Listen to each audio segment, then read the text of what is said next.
Many of us don't realize, perhaps, that injury is a substantial cause of death and disability in Canada. It's the leading cause of death, for example, among Canadians under the age of 45.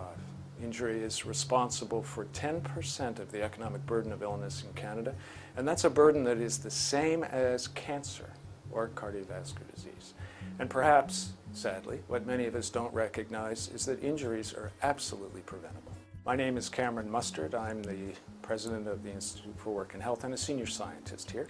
And I'm part of a research team that recently looked at the incidence of injuries in Ontario from 2004 to 2011. And over this 8-year period, we used records from emergency departments, and we also looked at a series of health interview surveys conducted by Statistics Canada. And our interest in this work was to compare the trend over time in work-related injury and non-work-related injury among working-age adults in Ontario. What we found was that over an 8-year period, the rate of work-related injury and illness has declined by more than 30% in Ontario, in both emergency department records and in the health interview surveys.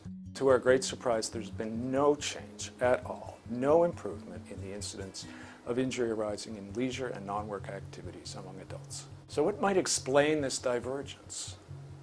Well, one possible explanation: consider the investments made by employers to protect the health of their employees. These investments are substantial.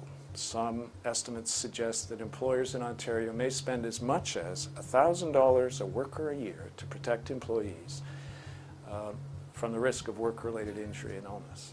We might invest maybe 1/10 of that in protecting children, adults, and seniors from the risk of injury in non-work settings.